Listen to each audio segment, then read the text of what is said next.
그 나라는 땅덩어리가 작아서 절대 만들 수 없습니다. 처음엔 모두가 이렇게 말했습니다. 미국도, 일본도, 중국도 넘지 못한 한계였으니까요. 핵도 없는 나라가 뭘 하겠습니까? 한 일본 유학생은 비웃듯 말했죠. 그런데 말입니다. 불과 48시간 만에 보고서는 뒤집혔고 부정은 하나씩 조용히 철회됐습니다. 사거리 3,000km, 탄두 부탄, 핵 없이 핵급 억지력, 누구도 시키지 않은 길이었고 아무도 예상하지 못한 결론이었습니다. 이제 세계가 되묻습니다.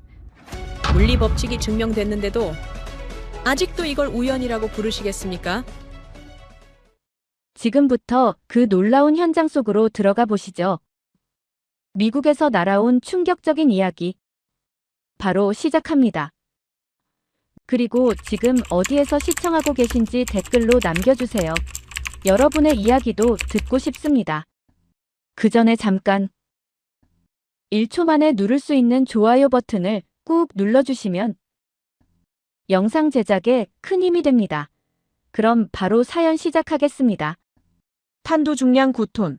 처음에 오타라고 생각했습니다. 상식적으로 말이 안 되니까요. 재래식 미사일 탄두가 보통 500kg인데 9톤이라니요. 그런데 말입니다. 교수님은 칠판에 숫자를 또박또박 적으며 말씀하셨어요. 오타가 아니라고 전 세계 군사 전문가들이 계산기를 두드리다 멈춘 이유라고 말이죠. 여러분, 한국이 만든 이 무기는 물리학 교과서를 다시 써야 할 만큼 비상식적입니다. 그날 강의실에서 깨달았습니다. 이 나라에 대해 아는 건 아무것도 없었다는 걸 말이죠. 안녕하세요. 제 이름은 비비안 모건이라고 합니다. 하버드 대학교에서 사회학을 전공하는 3학년 학생이에요. 이 강의를 듣게 된 건 사실 우연이었습니다. 학과 게시판에 공지가 하나 올라왔어요. 리처드 윌리엄스 교수의 한정 공개 강의라고요. 주제는 글로벌 사회 연계론이었는데 한국 사례를 중심으로 진행된다고 했습니다. 솔직히 말하면 한국에 대해선 별로 관심이 없었어요. 하지만 윌리엄스 교수는 하버드에서도 손꼽히는 사회학자였는데 그분의 강의는 항상 빈자리가 없었습니다. 학점을 생각해서라도 들어야겠다 싶었어요. 그렇게 들어간 강의실에서 모든 생각이 뒤집어졌습니다. 교수님은 키가 크고 백발이 성성한 분이었습니다. 강단에 서시더니 인사말도 없이 바로 칠판에 숫자를 적기 시작했습니다. 9,000kg, 그 옆에 괄호를 치고 9톤이라고 다시 적으셨어요. 학생들이 웅성거렸습니다. 무슨 숫자인지 아무도 몰랐거든요. 교수님이 입을 여셨습니다. 이것은 대한민국이 개발한 현무5 탄도 미사일의 탄두 중량입니다. 재래식 무기로는 인류 역사상 가장 무거운 탄두이며 어떤 국가도 시도한 적 없는 수치예요. 그리고 이 숫자가 공개됐을 때 전 세계 군사 분석가들은 오타라고 생각했습니다. 상식적으로 불가능한 수치였으니까요. 강의실이 조용해졌습니다. 교수님은 계속 말씀하셨어요. 일반적인 재래식 탄도 미사일의 탄두 중량은 500kg입니다. 아무리 무겁게 만들어도 1톤을 넘기지 않는 것이 세계 공통의 상식이었어요. 왜냐하면 무게가 늘어나면 사거리가 줄어들고 발사 자체가 어려워지기 때문입니다. 그런데 한국은 그 상식을 산산조각 내고 9톤짜리 금속 덩어리를 미사일에 실었습니다. 옆자리 학생이 손을 들었습니다. 그럼 그게 제대로 날아가냐는 질문이었어요. 교수님은 고개를 끄덕이셨습니다. 날아갑니다. 그것도 사거리 3,000km 이상으로요. 이 정도면 한반도에서 발사해 일본 전역과 중국 동부 해안을 모두 타격할 수 있는 거리입니다. 강의실에서 한숨소리가 새어나왔습니다. 교수님이 말씀을 이어가셨습니다. 여기서 중요한 건 무게입니다. 9톤이라는 숫자가 왜 중요한지 설명하겠습니다. 물리학에는 운동 에너지라는 개념이 있어요. 쉽게 말하면 움직이는 물체가 가진 힘입니다. 이 힘은 두 가지로 결정돼요. 첫째는 무게, 둘째는 속도입니다. 무게가 2배 무거우면 에너지도 2배가 되지만 속도가 2배 빠르면 에너지는 4배가 됩니다. 속도의 영향이 훨씬 크다는 뜻이죠. 현무5는 대기권 밖으로 나갔다가 목표물을 향해 수직으로 낙하합니다. 이때 속도가 마하 10에 도달해요. 마하라는 건 소리의 속도를 기준으로 하는 단위인데 마하 1이 소리 속도와 같다는 뜻입니다. 마하 10이면 소리보다 10배 빠른 거예요. 시속으로 환산하면 약 12,000km이고 1초에 3km 이상 날아갑니다. 총알보다 빠른 속도죠. 이 속도로 9톤짜리 금속 덩어리가 땅에 부딪히면 어떻게 될까요? 교수님이 칠판에 식을 적기 시작했습니다. 복잡한 숫자들이었지만 결론은 간단했어요. TNT 폭약. 수천 톤을 한꺼번에 터뜨린 것과 비슷한 파괴력이 나온다는 겁니다. TNT는 폭발력을 재는 기준 단위인데 보통 폭탄 하나가 수백 킬로그램 정도예요. 그런데 현무5는 폭약이 하나도 들어있지 않은데도 수천 톤급 폭발과 같은 충격을 만들어냅니다. 그냥 무거운 쇠덩어리가 빠르게 떨어지는 것만으로요. 제 옆에 앉은 학생이 중얼거렸습니다. 그게 가능하냐고요? 교수님은 들으셨는지 대답하셨어요. 가능합니다. 이미 시험 발사에 성공했으니까요. 이것은 사실상 인공 운석을 만드는 겁니다. 하늘에서 떨어지는 운석이 땅에 부딪힐 때 엄청난 구멍을 만드는 것처럼 현무5도 똑같은 원리로 작동해요. 다만 운석은 자연현상이지만 이건 인간이 의도적으로 만든 무기라는 차이만 있을 뿐이죠.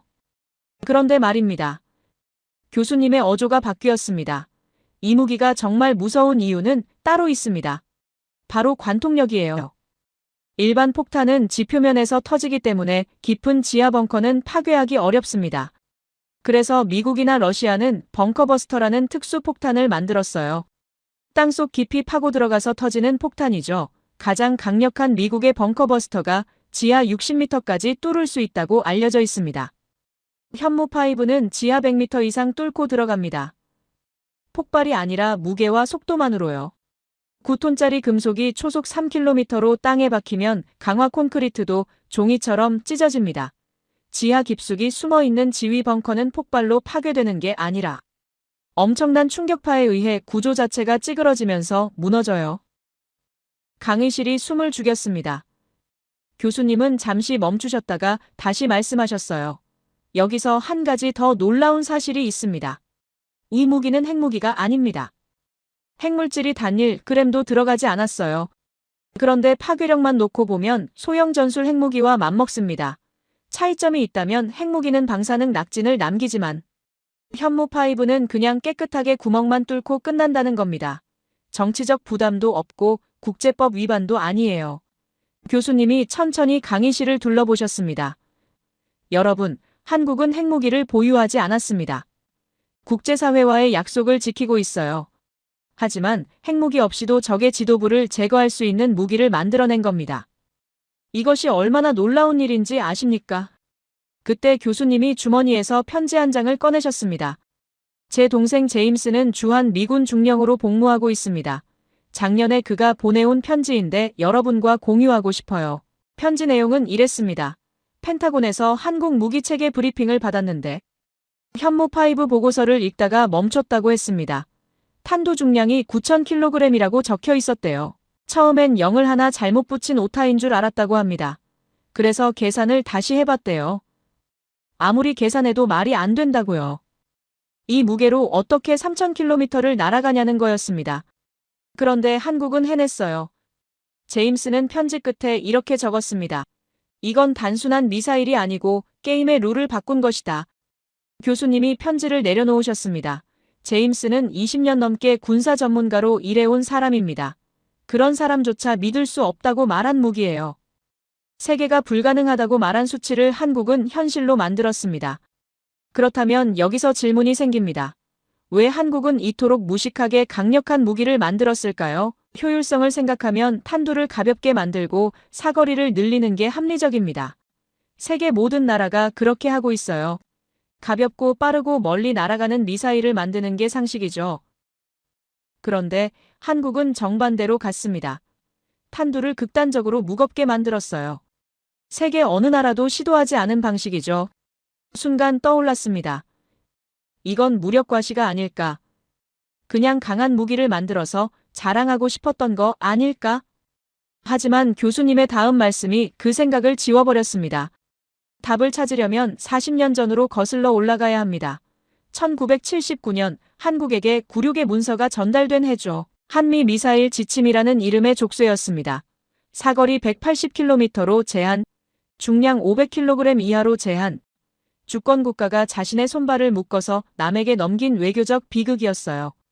교수님이 잠시 멈추셨다가 말씀하셨습니다. 그런데 한국의 공학자들은 이 족쇄 안에서 칼을 갈기 시작했습니다. 40년 동안 조용히 하지만 변태적일 만큼 집요하게 말이죠. 그리고 2021년 그 족쇄가 풀리던 날 한국이 세상에 내놓은 것은 용수철처럼 튀어오른 괴물이었습니다. 강의실 전체가 숨죽였습니다. 교수님은 칠판을 가리키며 말씀하셨어요. 현무5 탄두 9톤. 이 숫자는 단순한 무게가 아닙니다. 이것은 40년간 압축되어 온 한국의 집념이 물리적 실체로 구현된 겁니다. 그리고 그 집념의 뿌리를 이해하려면 더 깊이 들어가야 합니다. 훨씬 더 먼 과거로 말이죠. 교수님이 다음 슬라이드로 넘어가셨습니다. 화면에 흑백 사진 하나가 떠올랐습니다. 낡은 옷을 입은 사람들이 긴 줄을 서 있는 모습이었어요. 1910년 한국은 국가를 잃었습니다. 교수님의 목소리가 강의실에 울렸습니다. 교수님이 화면을 바꾸셨습니다. 문서 하나가 떠올랐어요. 누렇게 바랜 종이였는데 한글과 영어가 섞여 있었습니다. 1979년 12월 대한민국 국방부 장관의 서명이 보였어요. 교수님이 천천히 말씀하셨습니다. 이것은 한미 미사일 지침입니다. 한국 현대사에서 가장 치욕적인 문서 중 하나죠. 내용은 간단하지만 잔인했습니다. 한국의 탄도 미사일 사거리는 180km로 제한한다. 탄도 중량은 500kg 이하로 제한한다. 교수님이 지도를 펼치셨어요. 서울에서 180km면 어디까지 닿을까요? 평양을 간신히 타격할 수 있는 거리입니다. 북한 전역을 방어하는 건 고사하고 사실상 휴전선 인근의 방어용 무기만 허락받은 셈이에요. 강의실에서 누군가 손을 들었습니다. 왜 미국이 그런 제한을 걸었냐는 질문이었어요. 교수님은 잠시 생각하시더니 대답하셨습니다. 당시 미국은 한국이 미사일 기술을 바탕으로 핵무장까지 나아갈 것을 극도로 경계했어요. 동북아시아의 군사적 균형이 깨지는 걸 원치 않았던 겁니다. 그래서 브레이크를 걸었죠. 강력하게요. 주권 국가가 자신의 손발을 묶어 남에게 넘겨준 외교적 비극이었습니다. 하지만 여기서부터 한국 공학자들의 괴랄한 집요함이 발휘되기 시작해요. 외교관들에게 이 지침은 굴욕이었지만 국방과학연구소의 엔지니어들에게 이것은 해결해야 할 공학적 도전이었고 동시에 상수였습니다. 교수님이 칠판에 그림을 그리기 시작했습니다. 미사일의 성능은 통상적으로 사거리와 탄도 중량의 반비례 관계로 결정됩니다. 쉽게 말하면 이렇습니다. 연료를 많이 실어 사거리를 늘리면 탄두를 줄여야 하고 반대로 탄두를 무겁게 하면 사거리가 줄어들어요. 시소처럼 한쪽이 올라가면 다른 쪽이 내려가는 거죠. 엔지니어들은 이 공식의 허점을 파고들었습니다. 교수님이 말씀하셨어요. 미국이 사거리를 180km로 묶었다면 사거리는 고정값입니다. 그렇다면 우리는 나머지 변수인 중량에 모든 것을 건다. 이런 생각이었죠. 이때부터 한국의 미사일 개발사는 전 세계 어디에서도 볼 수 없는 기형적인 진화를 거치게 됩니다. 기형적 진화라는 말이 생소했습니다. 교수님이 설명하셨어요. 보통 진화는 환경에 맞춰서 적응하는 겁니다. 키가 크거나 날개가 생기거나 발이 빨라지는 식으로요. 그런데 한국 미사일은 정반대로 갔어요. 다른 나라들이 대륙간 탄도 미사일을 만들기 위해 사거리를 늘리고 탄두를 경량화하는 동안 한국은 사거리를 희생하고 탄두를 무지막지하게 키우는 근육질 괴물을 만들기 시작한 겁니다. 세계 미사일 개발사에서 유일무이한 방향이었죠. 왜 그랬을까요? 교수님이 물으셨습니다. 답은 간단합니다. 만약 사거리 제한이 풀린다면 무겁게 만들어둔 탄두 중량을 줄이는 순간 그 미사일은 한반도를 넘어 주변국 어디든 타격할 수 있는 중거리 미사일로 순식간에 변신할 수 있기 때문입니다. 미국이 채워놓은 족쇄 안에서 한국은 조용히 하지만 변태적일 만큼 집요하게 칼을 갈았습니다. 변태적이라는 표현이 강렬했습니다. 교수님은 계속 말씀하셨어요. 시간은 흘러 2001년, 2012년, 2017년 한국 정부의 끈질긴 협상 끝에 미사일 지침은 조금씩 완화됐습니다.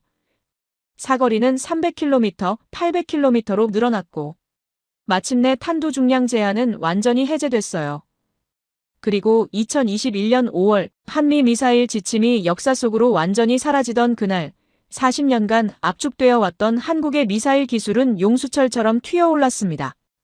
족쇄가 풀리자마자 한국이 세상에 내놓은 것은 기다렸다는 듯이 등장한 괴물이었습니다. 현무5였죠. 교수님이 다시 제임스의 편지를 꺼내셨어요. 제 동생은 펜타곤 보고서를 읽고 이렇게 썼습니다. 한국은 40년간 조용히 괴물을 키웠다고요.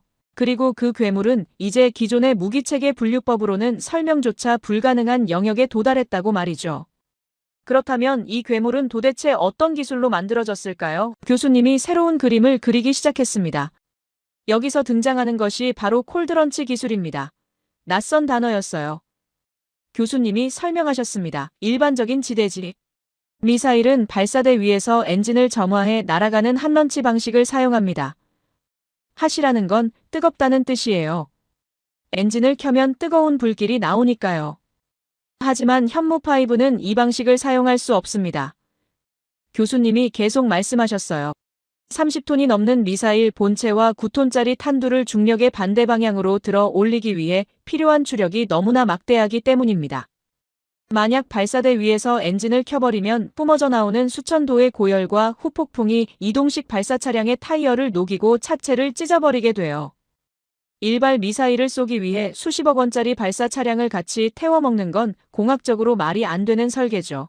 그래서 한국 기술자들은 잠수함 발사 탄도 미사일이나 대륙간 탄도 미사일에나 쓰이는 고난도 기술인 콜드런치를 육상 미사일에 적용했습니다. 콜드런치라는 건 차갑게 쏜다는 뜻이에요. 엔진을 켜지 않고 발사한다는 겁니다. 어떻게 하냐면 압축가스를 이용해 미사일을 공중 30m 높이까지 뻥하고 튀어오르게 만든 뒤 공중에서 점화시켜 날려보내는 방식입니다. 마치 코르크 마개가 튀어오르듯이요. 이 거대한 괴물을 안전하게 쏘아 올리기 위해 한국은 사실상 대륙간 탄도 미사일급의 발사 기술을 확보해버린 겁니다. 교수님의 말씀에 강의실이 술렁였어요. 대륙간 탄도 미사일이라는 건 미국이나 러시아, 중국처럼 핵강대국들이 가진 최고 수준의 기술입니다. 한국은 핵무기를 만들지 않으면서도 핵무기를 쏘는 기술을 익힌 거예요. 그렇다면 이렇게 힘들게 쏘아 올린 9톤짜리 탄두는 적에게 어떤 피해를 줄까요? 교수님이 물으셨습니다. 많은 분이 재래식 폭탄이 세봤자 얼마나 세겠냐고 반문하실 수 있습니다. 하지만 물리학 공식을 대입해보면 이야기가 달라져요. 운동 에너지는 질량에 비례하고 속도의 제곱에 비례합니다. 교수님이 칠판에 공식을 적으셨어요. 현무5는 대기권 밖으로 나갔다가 마하 10 이상의 속도로 목표물을 향해 수직 낙하합니다. 이때 탄두는 폭약이 터져서 피해를 주는 것이 아닙니다. 9,000kg짜리 쇠덩어리가 초음 속으로 지면에 충돌하는 그 자체로 인공적인 운석 충돌 효과를 내는 거예요. 이 충격파는 지표면을 뚫고 지하 깊숙이 전달됩니다. 강화 콘크리트를 뚫는 관통력이 100m 이상일 것으로 추정되는데 이는 기존의 벙커버스터보다 월등한 수치입니다. 벙커버스터라는 건 지하 벙커를 파괴하는 특수 폭탄인데 미국이 만든 가장 강력한 것도 60m 정도밖에 못 뚫어요. 현무5는 그 2배 가까이 들어가는 겁니다. 교수님이 말씀하셨어요. 이것이 바로 핵무기를 쓰지 않고도 적의 지하 지휘소를 타격할 수 있는 유일한 해법입니다. 제임스는 편지에서 이렇게 적었습니다. 형, 한국이 만든 건 미사일이 아니야. 이건 인공운석이야. 그리고 그 운석을 정확히 원하는 곳에 떨어뜨릴 수 있어. 이건 게임 체인저야. 교수님이 화면을 바꾸셨습니다. 지도가 나타났어요. 현무5의 위력은 이제 한반도라는 그릇에 담기에는 너무 커져버렸습니다. 이것은 비유가 아니라 사실입니다.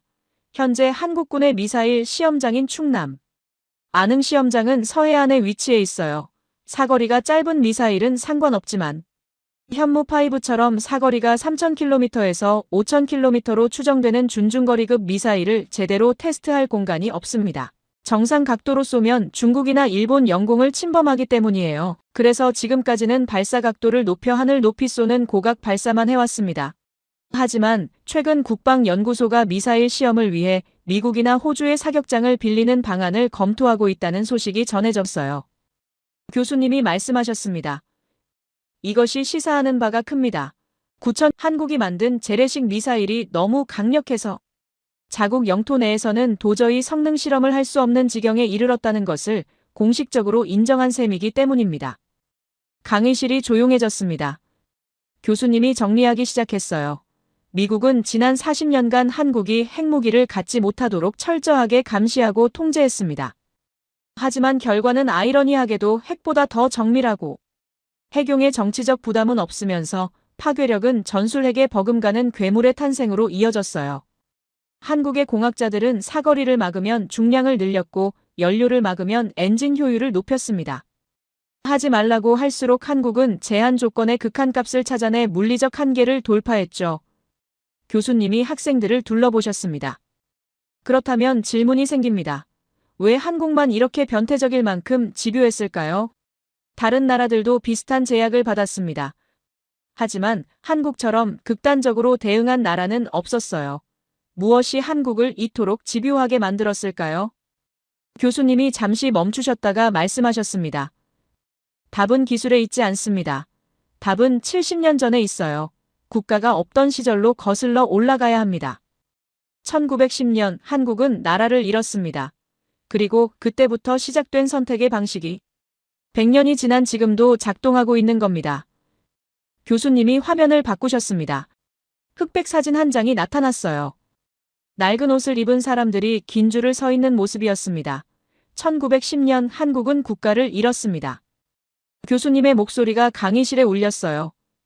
일본이 외교권을 박탈하고 군대를 해산시키고 마침내 나라 자체를 삼켰습니다. 강제병합이라는 이름으로요. 1945년까지 35년간 한국에는 정부도 군대도 국가라는 이름도 없었습니다. 숨이 멎을 것 같았어요. 국가가 없다는 게 어떤 의미인지 상상이 안 됐거든요. 교수님이 다음 화면을 보여주셨습니다. 일본은 단순히 점령만 한 게 아니었어요.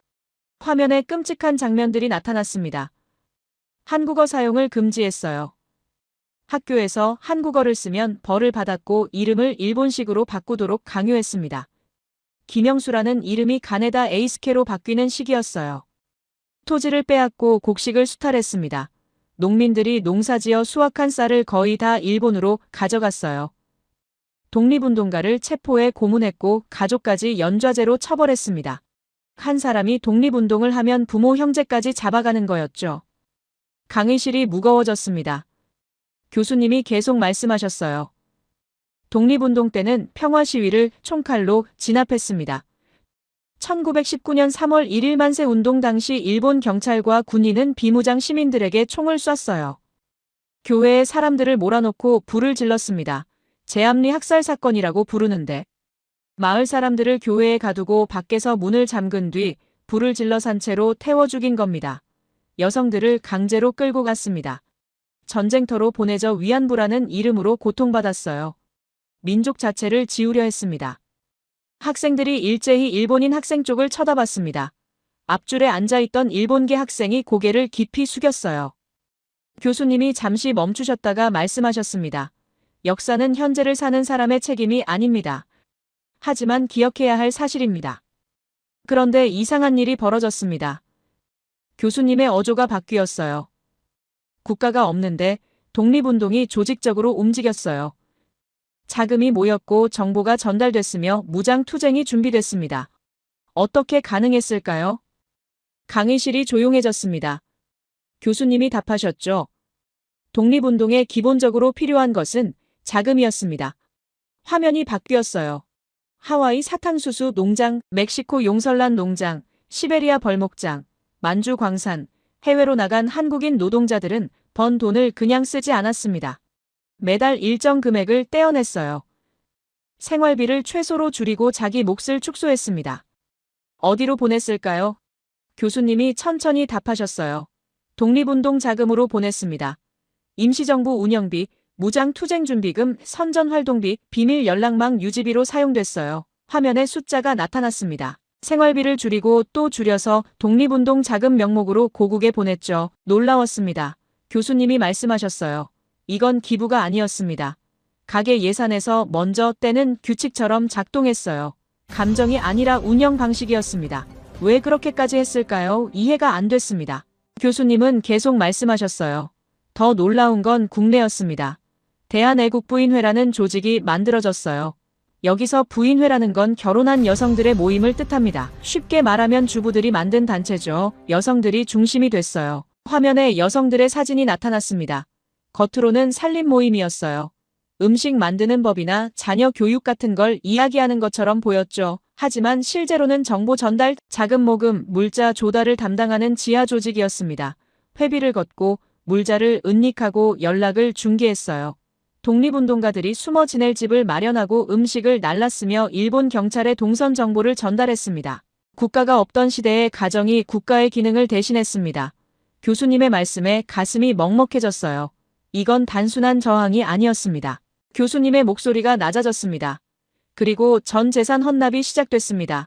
화면에 토지 문서, 폐물, 곡식 더미가 나타났어요. 땅을 팔았습니다. 논 한마지기 밭 한 떼기를 내놓았어요. 가게를 넘겼습니다. 폐물을 꺼냈어요. 대대로 물려받은 재산을 독립운동 자금으로 전환했습니다. 성공 확률도 불확실한데 왜 그렇게까지 했을까요? 교수님이 제 눈을 똑바로 보며 답하셨습니다. 나라가 없으면 재산이 무슨 소용입니까? 오늘 재산을 지켜봤자 내일이 없다고 판단했어요. 이건 기부가 아니라 생존 계산이었습니다. 공동체가 살아야 개인도 산다는 판단이었죠. 숨이 막혔습니다. 교수님이 다음 사진을 보여주셨어요. 안중근이었습니다. 1909년 10월 26일 중국 하얼빈역에서 일본의 이토 히로부미를 저격한 독립운동가죠. 교수님이 말씀하셨어요. 안중근은 영웅이 되고 싶어서 그 일을 한 게 아닙니다. 가족을 버렸고 미래를 끊었으며 평온한 삶을 스스로 지웠어요. 왜 그랬을까요? 나라가 무너진 현실에서 누군가는 대가를 먼저 치러야 한다고 판단했기 때문입니다. 그리고 다음 문서를 보여주셨어요. 그의 어머니인 조마리아 여사의 편지였습니다. 교수님이 천천히 읽기 시작했어요. 내가 만일 늙은 어미보다 먼저 죽는다 하여도 결코 겁내거나 원망하지 말거라. 내가 항소를 한다면 그것은 일제의 목숨을 구걸하는 짓이다. 내가 나라를 위해 이에 이른즉 옳은 일을 하였으니 당당히 죽으라. 강의실이 얼어붙었습니다. 펜을 쥔 손이 떨렸어요. 교수님이 말씀하셨습니다. 이건 잔혹한 모성이 아닙니다. 국가가 부재한 상황에서 부모가 국가의 윤리를 대신한 것이죠. 개인의 생명보다 대의를 앞세웠어요.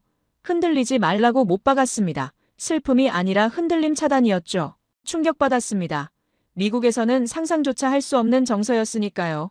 제임스도 편지에서 이렇게 썼습니다. 형 독립기념관에서 조마리아 여사 편지를 읽었어. 미국 어머니라면 상상조차 못할 내용이야. 아들에게 죽으라고 말하는 어머니. 이건 광기가 아니라 절박함이었던 거야. 교수님이 화면을 다시 바꾸셨습니다. 어린 얼굴들이 나타났어요. 10대, 20대 초반의 청년들이었습니다. 10대 독립운동가들이 있었어요. 교수님의 목소리가 떨렸습니다. 가장 잃을 게 많은 세대였죠. 교육받을 시간, 꿈꿀 권리, 사랑할 미래, 모든 것을 가진 세대였어요. 그런데 그들이 먼저 나섰습니다. 화면에 고문 장면이 나타났습니다. 물고문, 전기고문, 손톱을 뽑고 뼈를 부러뜨렸어요. 10대 소녀들에게도 예외는 없었습니다. 그런데 그들은 모진 고문 속에서도 대한 독립 만세를 외쳤어요. 교수님이 잠시 멈추셨습니다. 다시 태어나도 독립운동을 하겠다고 말했습니다. 그들은 어린 학생들이었어요. 회유에도 협박에도 고통에도 흔들리지 않았습니다. 눈물이 날 것 같았어요. 교수님이 계속 말씀하셨어요. 이건 광기가 아닙니다. 자기 미래보다 공동체의 미래를 먼저 선택한 것이죠. 가장 잃을 게 많은 세대가 가장 먼저 포기했어요. 이런 일은 다른 나라 역사에서 찾아볼 수 없습니다. 교수님의 목소리가 강해졌습니다. 서양에서 희생은 개인의 위대함으로 남습니다. 영웅의 이야기로 기록되죠. 하지만 한국에서 희생은 사회가 유지된 방식으로 남았어요. 시스템이었습니다. 누가 명령하지 않았습니다. 그런데 돈이 모였고 조직이 움직였으며 가정이 국가 기능을 했어요. 교수님이 학생들을 둘러보셨습니다. 서양이 왜 내가 희생해야 하는가를 묻는 순간 한국은 누가 먼저 희생할 것인가를 계산했습니다. 보상도 없고 명예도 없고 기록도 남지 않는데 사람들이 먼저 움직였어요. 이건 다른 나라에서는 찾아볼 수 없었던 무조건적 희생이었습니다. 그 말을 곱씹었습니다. 교수님이 계속 말씀하셨어요. 가정이 국가의 창구가 되고 어머니가 국가의 윤리를 대신하던 시대가 있었습니다. 재산을 바친 건 감정이 아니라 판단이었어요. 나라가 없으면 재산이 무슨 소용인가라는 계산이었습니다. 폐물 한 점 논 한 떼기가 독립의 기반이 됐어요. 교수님이 정리하셨습니다. 그들은 희생을 미덕이라고 부르지 않았습니다. 그저 나라가 없으면 다음이 없다는 걸 먼저 알았고, 그래서 먼저 줄였어요. 그리고 그 방식은 독립으로 끝나지 않았습니다. 이 나라는 위기 때마다 같은 방식으로 다시 한번 버텨냈습니다. 노트에 적었습니다. 자발적 질서의 DNA, 국가가 없을 때 국민이 먼저 국가였다. 교수님이 말씀하셨어요. 1945년 8월 15일 일본이 무조건 항복했습니다. 한국이 해방됐죠. 하지만 기쁨은 짧았습니다. 다음 시간에는 해방 이후의 이야기를 하겠습니다. 폐허에서 어떻게 강철을 만들었는지 말이죠. 새로운 사진을 보여주셨는데 1945년 8월 15일 거리로 쏟아져 나온 사람들의 모습이었어요. 일본이 무조건 항복했습니다. 교수님이 말씀하셨어요. 미국의 원자폭탄 투하와 소련의 참전으로 일본 제국이 무너졌죠. 그래서 한국이 해방됐습니다. 안도했습니다. 드디어 독립이구나. 그런데 교수님의 표정이 무거워졌어요. 하지만 기쁨은 짧았습니다. 화면이 바뀌었어요. 분단된 한반도 지도가 나타났습니다. 해방 직후 한반도는 북위 38도선을 기준으로 나뉘었습니다. 북쪽은 소련이, 남쪽은 미국이 점령했어요. 냉전이 시작되면서 하나의 나라가 두 개의 체제로 쪼개졌습니다. 교수님이 계속 말씀하셨어요. 1950년 6월 25일 북한이 남침했습니다. 통일을 명분으로 전쟁이 시작됐죠. 미국과 소련, 중국까지 개입하면서 한반도는 다시 한번 전쟁터가 됐습니다. 화면에 폐허가 나타났습니다. 무너진 건물, 불탄 거리, 무너진 다리, 1953년 휴전 협정이 맺어졌어요. 전쟁이 끝난 뒤 남은 건 폐허뿐이었습니다. 숨이 막혔어요. 35년. 식민 지배를 겪고 해방의 기쁨도 잠시 다시 전쟁을 치러야 했던 나라. 문득 지금의 한국을 떠올렸습니다. 어떻게 이 나라가 지금의 모습이 됐을까요? 도대체 어떤 힘으로요? 교수님이 물으셨어요. 자본도 없고 기술도 없고 신뢰도 없는 상태입니다. 이 시점에서 대부분의 국가는 어떻게 할까요? 학생 하나가 답했습니다. 외부 원조에 의존하거나 내부 분열로 흔들린다고요. 교수님이 고개를 끄덕이셨어요. 맞습니다. 그런데 한국은 다른 선택을 했습니다. 몸을 앞으로 기울였습니다. 화면에 배 한 척이 나타났어요. 사람들이 외화를 벌기 위해 해외로 떠나기 시작했습니다. 고개를 갸우뚱했어요. 외화를 벌러요. 교수님이 설명하셨습니다. 가장 건강한 노동자들이 자원해서 해외로 나갔어요. 가장 오래 일할 수 있는 사람들이 먼저 떠났습니다. 국가의 현재와 미래를 짊어진 세대가 스스로 바깥으로 향한 겁니다. 처음 느낀 감정을 말했습니다. 가장 필요한 사람들이 가장 위험한 곳으로 간 거네요. 교수님이 천천히 답하셨어요. 그렇습니다. 그리고 그들은 스스로 선택했습니다. 누가 강요하지 않았어요. 화면이 바뀌었습니다. 중동 사막이었어요. 중동 건설 현장이죠. 섭씨 50도를 넘는 고온, 끝없는 사막 하루 12시간 이상 노동, 안전장비는 부족했고 사고가 나도 제대로 된 치료를 받기 어려웠습니다. 보상도 미약했어요. 화면에 땀 범벅이 된 노동자들이 나타났습니다. 그런데도 계약 연장 신청이 끊이지 않았어요. 더 힘든 곳으로 가겠다는 사람들이 줄을 섰습니다. 왜죠? 교수님이 답하셨어요. 외화를 벌어야 했기 때문입니다. 지금 돈이 들어오지 않으면 국가는 다시 무너진다고 판단했어요. 이건 모험이 아니라 계산이었습니다. 개인의 안전보다 국가의 생존을 먼저 계산한 선택이었어요. 그때 뒷줄에서 손이 올라갔습니다. 일본인 학생이었어요. 오사카에서 온 요시다였죠. 그가 말했습니다. 교수님 질문이 있습니다. 한국이 해외 노동자를 보낸 건 사실이지만 일본도 전후 똑같은 과정을 겪었습니다. 그리고 한국은 미국으로부터 상당한 원조를 받았어요. 이건 순수한 자력이 아니라 외부 지원이 큰 역할을 한 거 아닙니까? 강의실이 조용해졌습니다. 교수님은 침착하게 답하셨어요. 좋은 질문입니다. 사실을 확인하겠습니다. 일본은 전후 재건 과정에서 미국으로부터 막대한 원조를 받았어요. 마셜 플랜의 아시아 버전이라고 할 수 있죠. 한국도 원조를 받았습니다. 하지만 규모와 방식이 달랐어요. 교수님이 데이터를 보여주셨습니다. 일본은 1945년부터 1952년까지 약 22억 달러의 원조를 받았습니다. 한국은 1945년부터 1960년까지 약 30억 달러를 받았어요. 액수만 보면 한국이 더 많아 보이죠. 하지만 기간을 보십시오. 일본은 7년, 한국은 15년입니다. 연평균으로 계산하면 일본이 훨씬 많았어요. 더 중요한 건 원조의 성격입니다. 교수님이 계속 말씀하셨어요. 일본은 무상 원조와 기술 이전이 중심이었습니다. 한국은 대부분 차관이었어요. 쉽게 말하면 빌려준 돈이죠. 갚아야 하는 돈이었습니다. 그리고 한국은 그 돈을 갚았어요. 이자까지 포함해서요. 요시다가 다시 손을 들었습니다. 하지만 그래도 원조는 원조 아닙니까? 교수님이 고개를 끄덕이셨어요. 맞습니다. 원조가 도움이 된 건 사실입니다. 하지만 제가 말하고 싶은 건 원조의 유무가 아닙니다. 그 돈을 어떻게 썼느냐입니다. 그리고 누가 그 돈을 벌었느냐죠.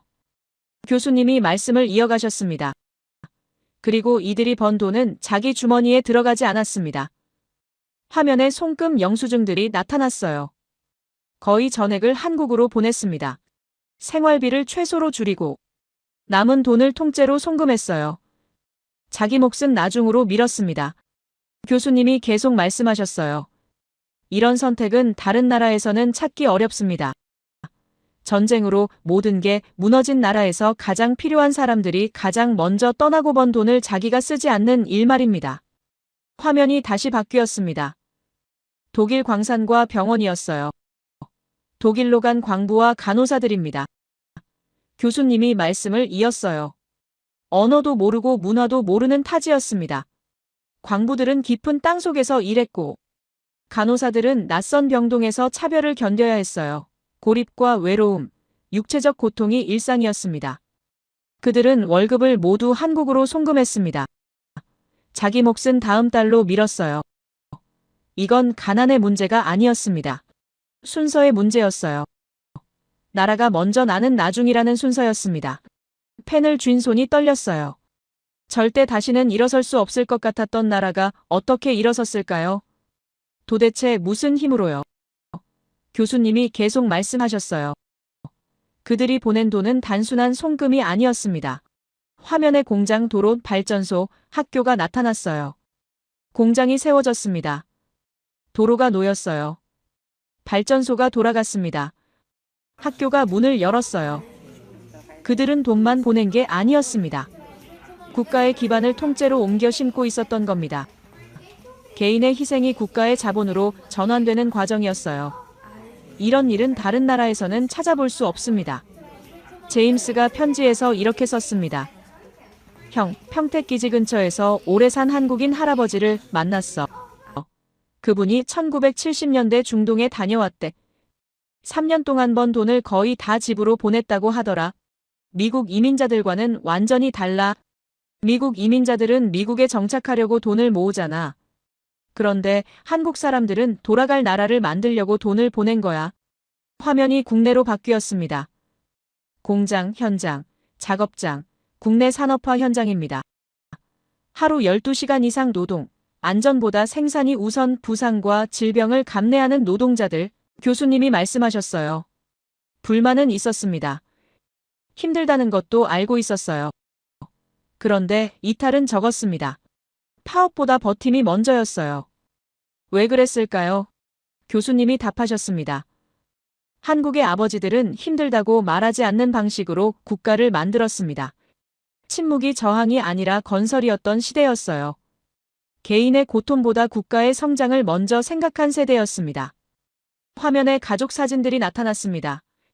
집에 돌아가면 아버지였어요. 남편이었고 아들이었습니다. 하지만 현장에서는 국가를 짊어진 사람들이었어요. 말하지 않았지만 모두가 알고 있었습니다. 지금 쓰러지면 나라가 다시 무너진다는 걸요. 목이 메웠습니다. 교수님이 정리하셨어요. 한국은 자원을 수출하지 않았습니다. 사람을 수출했어요.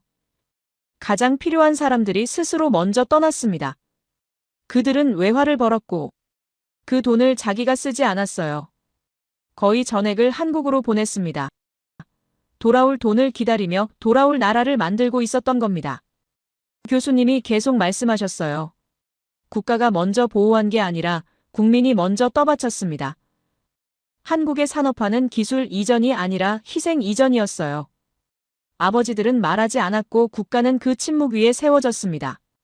요시다는 고개를 숙인 채 더 이상 말하지 않았습니다. 그의 얼굴이 불편해 보였어요. 교수님은 평온한 목소리로 말씀하셨습니다. 역사는 비교가 아닙니다. 하지만 사실은 기록되어야 하죠. 울컥했습니다. 이게 산업화의 진실이구나. 교수님이 마지막으로 말씀하셨어요. 다음 시간에는 이 선택이 어떻게 반복됐는지 이야기하겠습니다. 위기가 올 때마다 같은 DNA가 작동했던 순간들. 말이죠. 그리고 다음 화면을 보여주셨습니다. 1997년이었어요. 은행 앞에 긴 줄이 늘어서 있었고 문을 닫은 기업 건물들이 보였습니다. 외환위기입니다. 교수님이 말씀하셨어요. 기업이 무너졌습니다. 사람들이 일자리를 잃었어요. 사회 전반이 불안에 휩싸였습니다. 이때도 똑같은 일이 벌어졌습니다. 화면에 긴 줄이 나타났어요. 금을 들고 줄 선 사람들이었습니다. 금 모으기 운동이죠. 개인의 결혼 반지, 폐물, 가족 기념품까지 자발적으로 내놓았어요. 자발적으로요. 놀라웠습니다. 교수님이 말씀하셨어요. 네, 누가 시키지 않았습니다. 그런데 줄이 만들어졌어요. 말없이 금을 내놓는 사람들이 이어졌습니다. 할머니들이 평생 간직한 반지를 내놓았고 부부가 함께 결혼 반지를 꺼냈어요. 교수님이 설명하셨습니다. 이건 애국심 캠페인이 아니었습니다. 기억의 작동이었어요. 1910년 국가를 잃었던 기억, 1950년 전쟁으로 모든 것을 잃었던 기억이 다시 움직인 겁니다. 나라가 무너지면 개인도 없다는 걸 몸으로 기억하는 세대였어요. 손을 들었습니다. 왜 사람들은 이미 한 번 희생했는데 또 희생하죠? 교수님이 눈을 똑바로 보며 답하셨어요. 같은 이유입니다.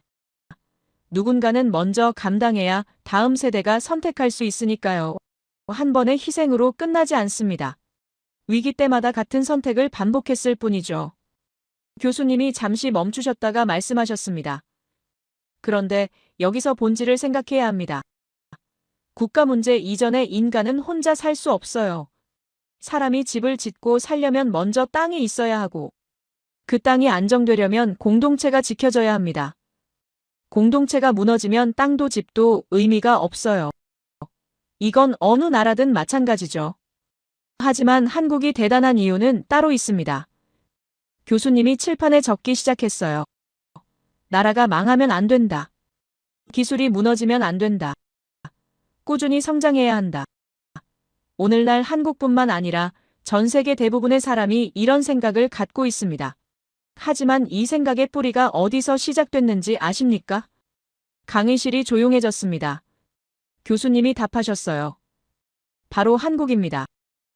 1910년 국가를 잃고 35년간 나라 없이 살았던 경험. 1950년 전쟁으로 모든 것이 무너졌던 기억. 이것이 세대를 거쳐 내려오면서 위기에 대한 본능적 반응이 됐어요. 물론 누구든 공동체를 지키려는 마음은 있습니다. 하지만 한국은 시대적 고난 속에서도 의연하게 대처했고 오히려 위기를 기회로 만들었어요. 이게 가능했던 건 조상들의 정신이 세대를 거쳐 살아있기 때문입니다. 가슴이 뜨거워졌습니다. 교수님이 말씀을 이어갔어요. 한국은 위기가 오면 더욱 강해지는 민족입니다. 힘이 배가 되는 민족이죠. 압력이 가해질수록 단단해지는 강철처럼 말입니다. 그리고 이런 나라가 자기 나라만을 위한 게 아니라 다른 나라를 위해서도 우리라는 마음가짐으로 진심을 다해 해냈습니다. 화면이 바뀌었습니다. 2007년 12월 태안 앞바다였어요. 검은 기름이 바다를 뒤덮고 있었습니다. 교수님이 말씀하셨어요. 2007년 12월 7일 태안 앞바다에서 유조선이 충돌했습니다. 12,000톤의 원유가 유출됐어요. 전문가들은 말했습니다. 완전 복구에 20년 이상 걸릴 것이라고요. 화면에 해안가가 나타났어요. 기름으로 뒤덮인 갯벌, 죽은 물고기들, 새들의 사체, 재난이었습니다. 정부가 복구 계획을 발표했어요. 그런데 그 전에 사람들이 먼저 움직였습니다. 화면이 바뀌었습니다. 해안가로 몰려드는 사람들이었어요. 자원봉사자들이 오기 시작했습니다. 전국에서요. 누가 시키지 않았습니다. 돈을 받는 것도 아니었어요. 자기 돈을 써서 왔습니다. 교수님이 숫자를 보여주셨어요. 120만 명입니다. 깜짝 놀라 소리가 나올 뻔했어요. 120명이 아니라 120만 명이라고요. 그것도 인구 5천만 명밖에 안 되는 나라에서요. 교수님이 고개를 끄덕이셨습니다. 네, 120만 명입니다. 믿기 어렵겠지만 사실이에요. 다른 학생이 손을 들었어요. 정부가 동원한 거 아닙니까? 교수님이 답하셨습니다. 아닙니다. 자발적이었어요. 학생주부 직장인 군인 경찰까지 휴가를 내고 주말을 반납하고 자기 돈을 써서 왔습니다. 화면에 사람들이 기름을 퍼내는 장면이 나타났어요. 맨손으로, 국자로, 양동이로, 추운 겨울이었습니다. 12월 바닷바람이 매서웠어요. 기름 냄새가 진동했고, 손은 갈라지고 옷은 망가졌습니다. 그런데 아무도 떠나지 않았어요. 교수님이 계속 말씀하셨습니다. 흥미로운 건 외국인 봉사자들의 반응이었습니다. 용산 미군 기지에서 온 미군 가족들도 있었고, 일본에서 온 환경단체도 있었어요. 그들은 보통 주말 하루 정도 봉사하고 돌아갔습니다. 이것도 훌륭한 일이죠. 하지만 한국 사람들은 달랐어요. 일주일씩 휴가를 내고 와서 먹고 자면서 계속 작업했습니다. 어떤 사람들은 한 달 동안 매주 주말마다 왔어요. 교수님이 덧붙이셨습니다. 외국 봉사자들이 가장 놀란 건 조직이었습니다. 누가 지휘하는 것도 아닌데 자연스럽게 역할이 나뉘었어요. 힘센 사람은 기름 담은 양동이를 날랐고 세심한 사람은 돌 틈새 기름을 닦았습니다. 요리 잘하는 사람은 밥을 했고 의료 지식 있는 사람은 다친 사람을 돌봤어요. 말없이 돌아가는 시스템이었습니다. 그리고 1년 뒤입니다. 화면이 바뀌었어요. 깨끗해진 해안가였습니다. 전문가들이 20년 이상 걸린다던 복구가 1년 만에 끝났어요. 전문가들의 예상을 완전히 뒤엎은 거죠. 강의실이 술렁였습니다. 한 학생이 물었어요. 어떻게 그게 가능하죠? 교수님이 답하셨습니다. 120만 명이 움직였기 때문입니다. 이 정도 규모면 거의 모든 가정에서 한 명씩은 태안에 갔다는 의미예요. 한 나라 전체가 움직인 겁니다. 교수님이 정리하셨습니다. 1997년 금 모으기, 2007년 태안 봉사. 이 두 사건의 공통점이 뭘까요? 강의실이 조용해졌어요. 교수님이 답하셨습니다. 반복입니다. 한국은 한 번의 희생으로 여기까지 오지 않았어요. 위기 때마다 같은 선택을 반복했을 뿐입니다. 교수님이 칠판에 선을 그리기 시작했습니다. 1910년 독립운동 자금, 1950년대 해외 송금, 1997년 금 모으기, 2007년 태안 봉사 패턴이 보이십니까? 위기가 올 때마다 사람들은 먼저 자기 몫을 줄이고 먼저 움직였습니다. 이건 우연이 아닙니다. 교수님이 말씀하셨어요. 이건 학습된 본능입니다. 위기 때마다 반복되는 선택이 문화가 됐고, 문화가 본능이 됐어요. DNA가 된 겁니다. 아버지의 침묵을 보며 배웠고, 어머니의 뒷모습을 보며 익혔으며 형과 누나의 선택을 보며 자연스럽게 받아들였습니다. 누가 설명하지 않아도 알게 되는 방식이에요. 노트에 적었습니다. 학습된 본능, 문화, DNA, 손이 떨렸어요. 이제 이해가 되기 시작했습니다. 현무 5의 9톤 탄두가 어떻게 만들어질 수 있었는지, 40년간 족쇄 속에서도 어떻게 칼을 갈 수 있었는지, 그 뿌리가 여기 있었구나. 교수님이 말씀하셨습니다. 일본은 규칙 안에서 질서를 지켰습니다. 중국은 내일이 아니면 외면했어요. 미국은 자유를 먼저 외쳤죠. 하지만 한국은 달랐습니다. 위기 앞에서 몸이 먼저 움직이는 민족이에요. 계산하기 전에 행동하는 사회죠. 이건 도덕이 아닙니다. 100년간 반복된 선택이 만든 생존 본능입니다. 교수님이 화면을 끄셨습니다. 그리고 이 본능은 다시 한번 전 국민적 위기 앞에서 모습을 드러냅니다. 2020년 코로나 팬데믹이죠. 2020년 2월이었어요. 뉴스 화면들이 나타났습니다. 코로나 바이러스 확산 전 세계 봉쇄, 팬데믹 선언, 교수님이 말씀하셨어요. 100년 만에 찾아온 전 지구적 재난이었습니다. 국경이 닫히고 도시가 멈췄어요. 의료 시스템이 무너지기 시작했습니다. 화면이 둘로 나뉘었습니다.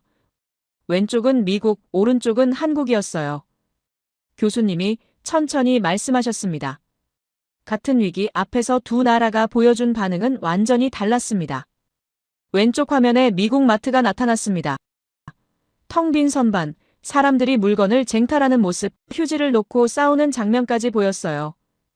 교수님이 말씀하셨습니다. 사재기가 시작됐어요. 식료품, 의약품, 생필품이 하루 만에 동났습니다. 가격이 10배로 뛰었지만 막을 방법이 없었어요. 그 다음 화면이 나타났습니다. 마스크 착용을 거부하는 시위였어요. 내 몸은 내가 결정한다는 피켓이 보였습니다. 교수님이 설명하셨어요. 마스크 착용을 개인의 자유에 대한 침해라고 주장하는 사람들이 생겼습니다. 공공장소에서도 마스크를 쓰지 않았고 이를 막으려는 정부 조치에 격렬히 반발했어요. 강의실이 무거워졌습니다. 미국 학생들이 불편한 표정을 지었어요. 교수님은 침착하게 말씀하셨습니다. 이건 미국만의 문제가 아닙니다. 서양 전반의 철학적 기반에 관한 이야기예요. 서양 사회는 개인의 자유를 최우선 가치로 삼습니다. 교수님이 계속 말씀하셨어요. 내 몸에 대한 결정권은 나에게 있다는 원칙이죠. 이건 틀린 게 아닙니다. 존중받아야 할 가치예요. 하지만 팬데믹 상황에서 이 원칙이 충돌하기 시작했습니다. 내 자유가 타인의 생존을 위협할 수 있는 상황이었으니까요. 교수님이 오른쪽 화면을 가리키셨습니다. 한국입니다. 첫 번째 장면은 마트였어요. 사람들이 줄을 서서 차분하게 물건을 샀습니다. 선반은 비어있지 않았어요.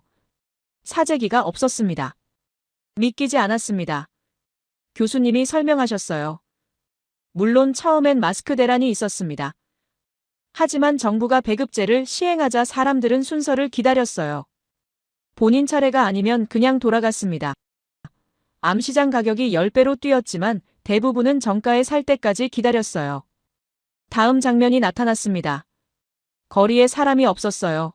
하지만 폭동도 없고 약탈도 없었습니다. 교수님이 말씀하셨습니다. 자영업자들이 가장 큰 피해를 입었어요.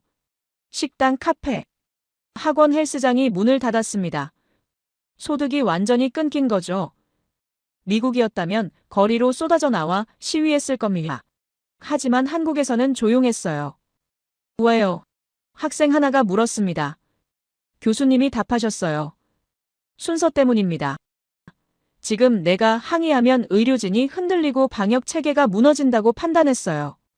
그럼 결국 모두가 더 오래 고통받는다는 계산이었죠. 그래서 말없이 버텼습니다. 화면에 병원이 나타났습니다.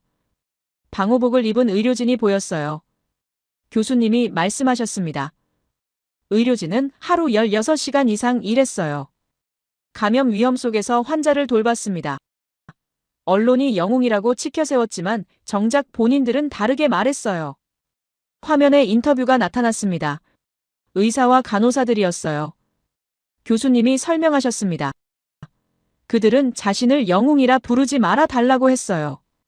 그냥 자기 일을 할 뿐이라고 말했습니다.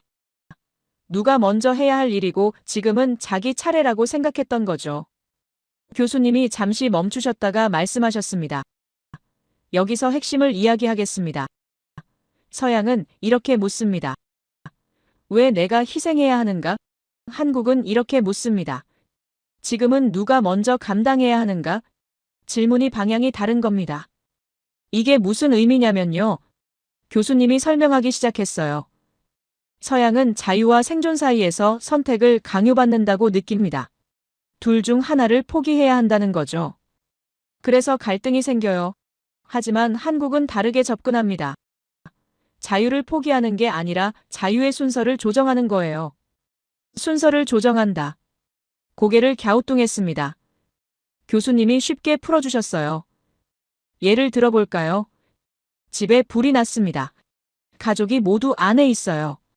아버지가 먼저 뛰어들어 아이들을 구합니다. 그 다음 어머니가 노인을 부축해 나옵니다. 이때 아버지가 내 자유를 포기했나요? 아닙니다. 지금은 내가 먼저 움직일 차례라고 판단한 거죠. 나중에 안전해지면 아버지도 자유롭게 살 수 있어요. 다만 순서를 조정한 겁니다. 아, 이해가 됐습니다. 교수님이 고개를 끄덕이셨어요. 바로 그겁니다. 한국 사람들은 팬데믹 상황에서 자유를 영원히 포기한 게 아니에요. 지금은 방역이 먼저고 나중에 자유를 누리면 된다고 생각한 겁니다. 순서의 문제로 본 거죠. 선택이 아니라 순서였습니다. 교수님이 계속 말씀하셨어요. 이게 글로벌 사회 연계론의 핵심입니다. 개인과 공동체의 관계를 선택이 아닌 순서로 푸는 방식이에요. 나를 버리는 게 아니라 나를 나중으로 미루는 겁니다. 그리고 이 방식은 100년 전부터 작동해 왔어요. 교수님이 칠판에 적기 시작했습니다. 1910년 독립운동. 지금은 나라가 먼저, 나는 나중. 1950년대 산업화. 지금은 공장이 먼저, 나는 나중. 1997년 외환위기. 지금은 국가가 먼저, 나는 나중. 2007년 태안. 지금은 바다가 먼저, 나는 나중. 2020년 팬데믹. 지금은 방역이 먼저, 나는 나중. 패턴이 보이십니까? 교수님이 물으셨어요. 100년간 같은 구조입니다. 위기가 올 때마다 한국 사람들은 자기 몫을 나중으로 미뤘어요. 포기가 아니라 순서 조정이었습니다. 이게 DNA가 된 거죠. 깊은 숨을 들이켰습니다. 노트에 적었어요. 살아있는 시스템, 100년 전 선택이 지금도 작동하고 있다는 게 믿기지 않았습니다. 교수님이 말씀하셨어요. 이건 과거의 이야기가 아닙니다. 현재 진행형이에요. 지금 이 순간에도 한국 어딘가에서 누군가는 자기 몫을 나중으로 밀고 있습니다. 화면에 통계가 나타났습니다. 2020년 한국의 코로나 사망률은 경제협력개발기구 국가 중 최저 수준이었어요. 백신 접종률은 최상위였고 경제 회복 속도도 가장 빨랐습니다. 교수님이 설명하셨어요. 이건 의료기술만으로 설명되지 않아요. 사회 시스템의 문제입니다. 교수님이 정리하셨습니다. 한국은 자유와 생존을 선택이 아닌 순서로 풀었습니다. 개인의 권리를 존중하되 위기 앞에서는 순서를 조정했어요. 이게 100년간 작동해온 방식입니다. 독립운동도 산업화도 외환위기도 태안도 팬데믹도 모두 같은 원리로 해결됐어요. 교수님이 학생들을 둘러보셨습니다. 그리고 이 원리는 기술에도 적용됩니다. 다음 시간에는 이 DNA가 어떻게 희생을 사회 유지 방식으로 만들었는지 이야기하겠습니다. 감정이 아니라 시스템으로 말이죠. 강의실을 나설 수 없었습니다. 100년간 같은 구조가 반복됐다는 사실이 머릿속을 가득 채웠어요. 이제 현무5의 9톤 탄두가 어디서 왔는지 완전히 보이기 시작했습니다. 이번에는 오래된 그림들이었는데 임진왜란 당시 의병들의 모습이었습니다. 1592년부터 1598년까지 7년간 이어진 전쟁이죠. 교수님이 말씀하셨어요. 정규군이 무너졌습니다. 왕은 피난을 갔어요. 나라는 사실상 붕괴 직전이었습니다. 그때 전국 각지에서 의병이 일어났습니다. 화면에 농기구를 든 사람들이 나타났어요. 직업 군인이 아니었습니다. 농부상인 선비들이었어요. 제대로 된 무기도 없었고 훈련도 받지 않았습니다. 승산도 없었어요. 그들은 왜 싸웠을까요? 교수님이 물으셨습니다. 이기기 위해서가 아니었어요. 시간을 벌기 위해서였습니다. 정규군이 재편될 때까지, 명나라 원군이 올 때까지, 백성들이 피난 갈 때까지 버티는 게 목표였어요. 자기 목숨으로 시간을 산 겁니다. 결과는 어땠을까요? 교수님이 답하셨어요. 의병들은 대부분 전사했습니다. 하지만 그들이 번 시간 덕분에 정규군이 재편됐고 수군이 반격했으며 결국 전쟁에서 버텨낼 수 있었어요. 의병의 희생은 다음을 가능하게 했습니다. 화면이 바뀌었습니다. 조선시대 기근 상황이었어요. 굶주린 사람들이 보였습니다. 교수님이 설명하셨어요. 흉년이 들면 곡식이 동났습니다. 이때 양반 집안에서 창고를 열었어요. 자기 식구만 먹을 수 있는 양이었지만 나눠줬습니다. 왜요? 학생이 물었습니다. 교수님이 답하셨어요. 마을이 무너지면 자기 집도 무너지니까요. 도적이 생기고 질서가 무너지면 양반도 안전하지 않습니다. 그래서 자기 몫을 줄여서 나눴어요. 붕괴를 막기 위한 선택이었습니다. 화면이 또 바뀌었습니다. 한국전쟁 직후였어요. 교수님이 말씀하셨어요. 전쟁으로 고아가 넘쳐났습니다. 부모를 잃은 아이들이 거리를 떠돌았어요. 이때 민간인들이 아이들을 데려갔습니다. 자기 집 식구도 굶고 있는데 남의 아이를 입양했어요. 왜 그랬을까요? 교수님이 설명하셨습니다. 아이들이 굶어 죽으면 다음 세대가 사라지니까요. 지금 힘들어도 아이들이 살아야 나라가 다시 일어선다고 판단했어요. 재건의 기반을 남기기 위한 선택이었습니다. 교수님이 정리하셨습니다. 의병은 시간을 벌었고 양반은 붕괴를 막았으며 민간인은 재건 기반을 남겼습니다. 공통점이 뭘까요? 강의실이 조용해졌어요. 교수님이 답하셨습니다. 다음을 가능하게 했다는 겁니다. 희생은 끝이 아니라 다음의 시작이었어요. 교수님이 화면을 바꾸셨습니다. 2001년 일본 도쿄 시노쿠보역이었어요. 한 남성이 선로에 떨어졌습니다. 승강장에 사람들이 많았어요. 하지만 아무도 움직이지 않았습니다. 교수님이 설명하셨어요. 일본에는 규칙이 있습니다. 선로에 내려가면 안 된다는 거죠. 위험하니까요. 사람들은 규칙을 지켰습니다. 영무원을 불렀고 비상벨을 눌렀어요. 절차대로 했습니다.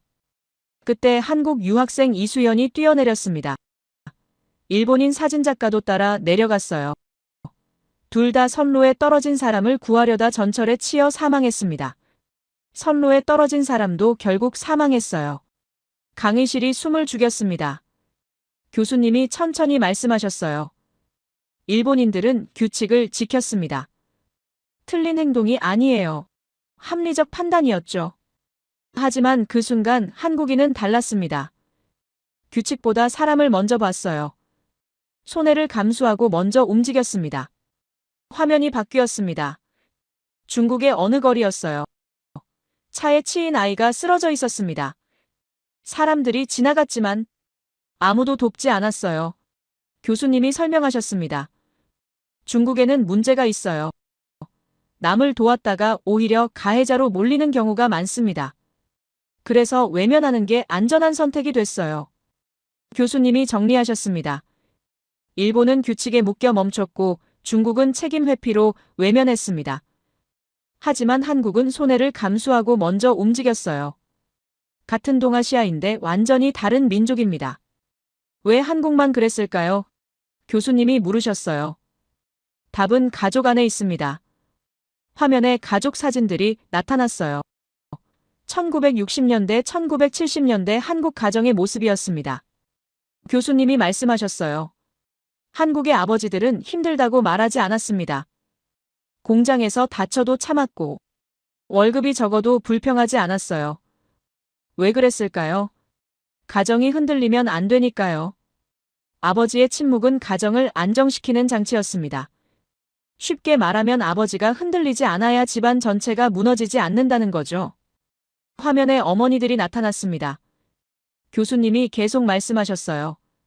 한국의 어머니들은 돈을 나눴습니다. 누구한테 얼마를 줄지 매일 계산했어요.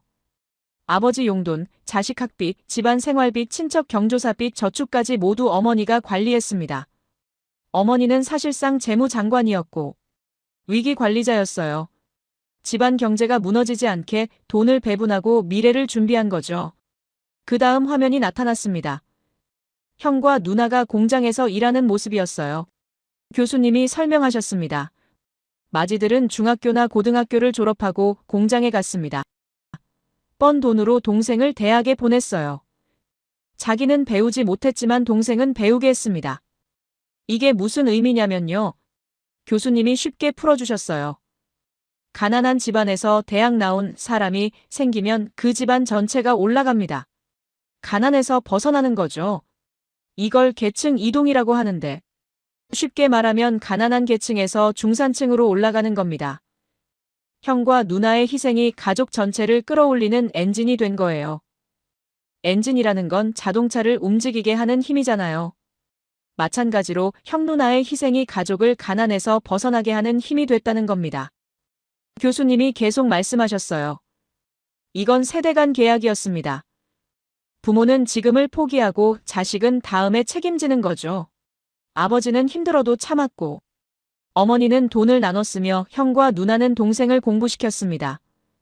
그리고 동생이 성공하면 나중에 부모와 형 누나를 돌봤어요. 약속이었습니다. 이게 한 집안에서만 일어난 일이 아닙니다. 교수님이 말씀하셨어요. 전국의 모든 가정에서 비슷한 일이 벌어졌어요. 그래서 시스템이 됐습니다. 희생이 문화가 되고 문화가 본능이 된 거죠.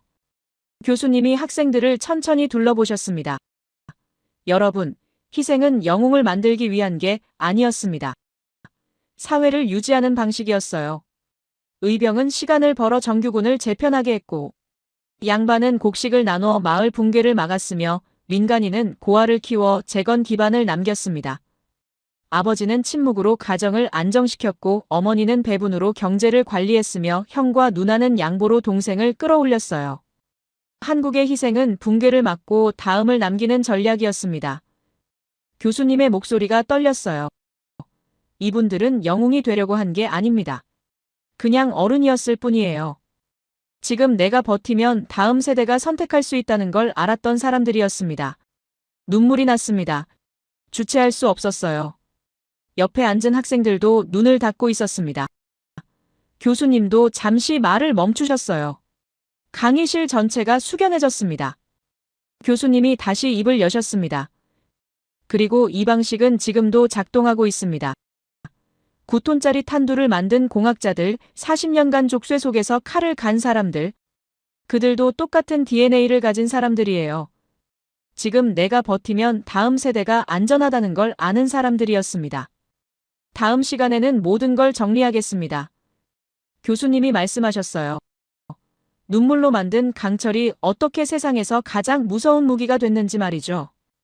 강의실을 나설 수 없었습니다. 눈물을 닦으며 생각했어요. 이분들은 영웅이 아니라 그냥 어른이었구나. 가슴이 미어졌습니다. 교수님이 정리하기 시작했어요. 한국은 핵무기를 보유하지 않았습니다. 국제사회와의 약속을 지키고 있어요. 하지만 핵무기 없이도 적의 지도부를 제거할 수 있는 무기를 만들었습니다. 지하 100m 벙커를 뚫고 들어가는 인공운석을 완성했어요. 당신들의 지도부가 숨을 곳은 이제 없습니다.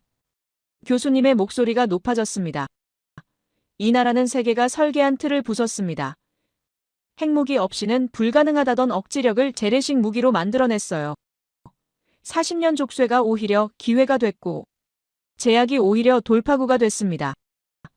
이것이 한국이 세계에 제시한 새로운 문명입니다. 눈물로 만든 강철, 강철로 지킨 나라, 교수님이 마지막으로 말씀하셨어요. 이것이 대한민국입니다. 강의가 끝났습니다. 하지만 일어날 수가 없었어요. 옆 학생들도 마찬가지였습니다. 교수님이 강단을 내려오셨어요. 학생들이 하나둘 일어나 박수를 치기 시작했습니다.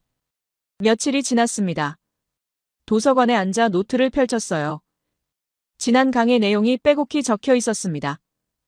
9톤 탄두 100년의 손 먼저 감당한 사람들, 순서의 철학 깨달았습니다. 한국은 기술로 여기까지 온 게 아니었어요. 사람으로 여기까지 왔습니다.